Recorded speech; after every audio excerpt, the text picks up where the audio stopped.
ఎనిమిదో వేతన సంఘం తన పనితీరును వేగవంతం చేసింది. ఇప్పటికే వేతన సంఘం రాష్ట్రాల్లో పర్యటిస్తూ ఉద్యోగుల స్థితిగతులను, అలాగే వారి డిమాండ్లను స్వీకరిస్తుంది. కోల్కతా, భువనేశ్వర్లలో ఇప్పటికే పర్యటన ముగించాక, దేశంలోని ఇతర రాష్ట్రాల రాజధానుల్లో కూడా వేతన సంఘం పర్యటనలు చేసేందుకు సిద్ధమవుతుంది.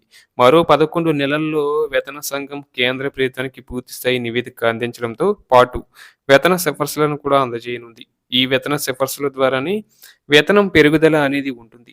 దేశవ్యాప్తంగా ఉన్న 1,00,00,000 మందికి పైగా కేంద్ర ప్రభుత్వ ఉద్యోగులు, పెన్షనర్లకు ఎనిమిదో వేతన సంఘం వేతన సిఫార్సులపై ఉత్సుకతతో ఎదురుచూస్తున్నారు.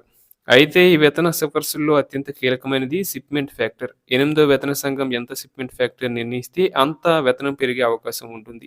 ఏడవ వేతన సంఘం 2.57గా షిప్‌మెంట్ ఫ్యాక్టర్ ప్రకటించగా, కనీస వేతనం రూ. 7,000 నుంచి 18,000కు పెరిగింది. ఈ నేపథ్యంలో ప్రస్తుతం షిప్‌మెంట్ ఫ్యాక్టర్ ఎంత ప్రకటిస్తారు అనే దానిపై ప్రస్తుతం అంతా ఆసక్తిగా నెలకొని ఉంది. అలాగే షిప్‌మెంట్ ఫ్యాక్టర్ విషయంలో కేంద్ర ప్రభుత్వ ఉద్యోగులు, పెన్షనర్లు ఈసారి భారీగా పెంచాలని డిమాండ్ చేస్తున్నారు. ఒకవేళ వేతన సంఘం కనుక లెవెల్ 1 ఉద్యోగికి బేసిక్ వేతనం 2.1 షిప్‌మెంట్ ఫ్యాక్టర్ కనుక నిర్ణయించినట్లయితే అప్పుడు కనీస వేతనం 18,000 నుంచి 37,800 వరకు పెరిగే అవకాశం ఉంటుంది. ఒకవేళ షిప్‌మెంట్ ఫ్యాక్టర్ కనుక 2.50గా నిర్ణయిస్తే మినిమమ్ వేతనం 18,000 నుంచి 45,000 వరకు పెరిగే అవకాశం ఉంటుంది.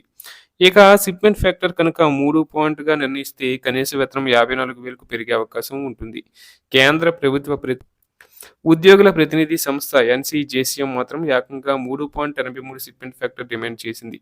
ఒకవేళ కేంద్ర ప్రభుత్వం కనుక అంతే మొత్తం షిప్‌మెంట్ ఫ్యాక్టర్ నిర్ణయిస్తే కనీస వేతనం 18,000 నుంచి 69,000కు పెరిగే అవకాశం ఉంటుంది. అలాగే షిప్‌మెంట్ ఫ్యాక్టర్ విషయంలో వేతన సంఘం ఎలాంటి నిర్ణయం తీసుకుంటుంది అనే అంశంపై సర్వత్రా ఉత్కంఠ నెలకొంది. ఎందుకంటే కేంద్ర ప్రభుత్వానికి మరో 11 నెలల్లోగా ఎనిమిదో వేతన సంఘం పూర్తిస్థాయి నివేదిక అందించాల్సి ఉంది. అలాగే షిప్‌మెంట్ ఫ్యాక్టర్‌తో పాటు హెచ్ఆర్ఏ, టీఏ, పెన్షన్, గ్రాట్యుటీ, ఇతర పదవీ విరమణ ప్రయోజనాల విషయంలో కూడా ఎనిమిదో వేతన సంఘం నిర్ణయాలు తీసుకోవాల్సి ఉంటుంది. ఇక ఉద్యోగులు, పెన్షనర్లు మాత్రం పెరుగుతున్న ధరలు, ద్రవ్యోల్బణం దృష్టిలో ఉంచుకొని వేతన సంఘం సిఫార్సులు ఉండాలని డిమాండ్ వినిపిస్తున్నాయి.